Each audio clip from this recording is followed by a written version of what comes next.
मेरो नाम रुक्मणी थापा हो अनि म जन्मेको ठाउँ चाहिँ बैतडी जिल्ला देइमाणो भन्ने गाउँ हो। पछि महेन्द्रनगर आयौँ।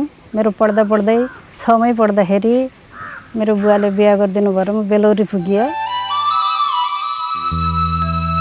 मेरो श्रीमानको घटना चाहिँ 2043 सालमा अनि महेन्द्रनगरको पार्क नजिकै भेटाएका थियौँ। त्यही भएको थियो। अब यसरी हो भन्न चाहिँ थाहा पाएनौँ हामीले। राति घरै आउन पाउनु भएन र बाटैमा बित्नु भयो। म महेन्द्रनगरमा बस्थेँ त्यति बेला र फेरि म 43 साल फागुनमा चाहिँ म बेलौरी फर्किएँ। बेलौरी फर्केपछि अब एकलको जीवन बिताउनु पर्यो। त्यहाँ मेरा साना साना बच्चाहरू पनि थिए, धेरै थिएन। सबभन्दा ठुलो बच्चा मेरो त्यति बेला 6 वर्षको थियो। धेरै समस्याहरू आउँथे। घरबाट बाहिर जान पाउँदैन थियौँ। एउटा कपडा लगाउन पनि ससुरासँग भनौँ, देवरसँग भनौँ अथवा घर परिवारसँग मागेर लगाउनु पर्थ्यो र बाहिर जान सक्दैन थियौँ। अनि बच्चाहरूलाई त अब खाना लाउन त दिनै पर्थ्यो। काममा जाँदा पनि साह्रै दुःख हुन्थ्यो। मानिसहरूले खिसी काट्थे, फलानासँग काम गर्छे भनेर पनि खिसी काट्थे।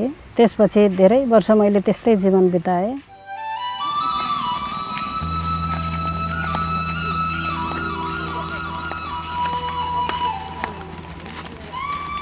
पछि आएर द्वन्द्व पीडित तथा एकल महिला विकास केन्द्रबाट सीताजीले भेट्नुभयो हामीहरूलाई र उहाँले पनि प्रेरणा दिनुभयो, होइन हामीहरू यसरी बस्नु हुँदैन र घरबाट बाहिर निस्कनुपर्छ, आफ्ना लडाइँहरू आफै लड्नुपर्छ भनेर उहाँले सल्लाह दिइराख्नुहुन्थ्यो।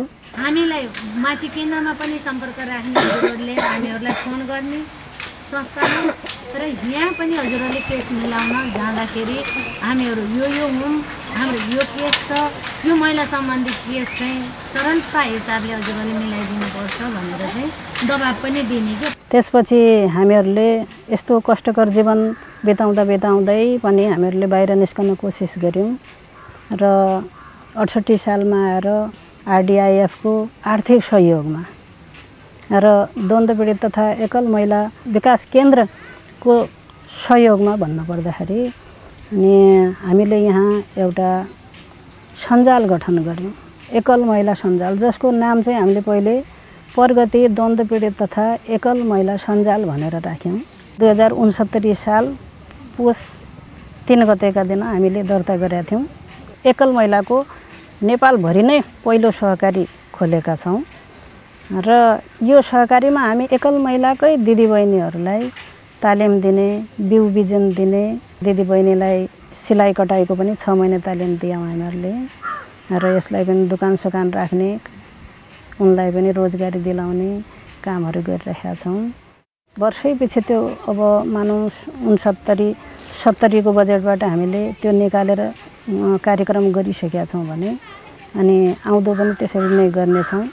र सहकारीमा हामीले 17,000 पुँजीदेखि लिएर सुरुवात गरेका थियौँ र अहिले आएर हाम्रो बचत जो कि 1 लाख भइसकेको छ र ऋणमा हामीले 1,25,000 लगानी छ। सेयर सदस्य चाहिँ 55 जना छौँ। हेलो हेलो यसरी मेरो जीवन पहिले कष्टकरबाट अहिले चाहिँ हामी केही आफ्ना खुट्टामा उभिनुपर्छ र मान्छे कहाँ बोल्नुपर्छ, हिँड्नुपर्छ भन्ने अनि आत्मनिर्भर हुनुपर्छ भन्ने कुराहरूमा चाहिँ हामी अगाडि बढिसकेका छौँ। अहिले चाहिँ हाम्रो जीवनमा धेरै परिवर्तन आइसकेको छ। हामी आफ्नो खुट्टामा आफै उभिएर खान चाहिँ कमाउन चाहिँ सक्ने भइसकेका छौँ। विश्वास थिएन कि हामी यहाँसम्म पुग्ने हौँ भन्ने। जो हाम्रा दिदीबहिनीहरू हाम्रो यो गाविसमा 300 जना छन्, यिनीहरूलाई पनि हामी जस्तै बनाउन चाहिँ हामी अगाडि बढ्दैछौँ।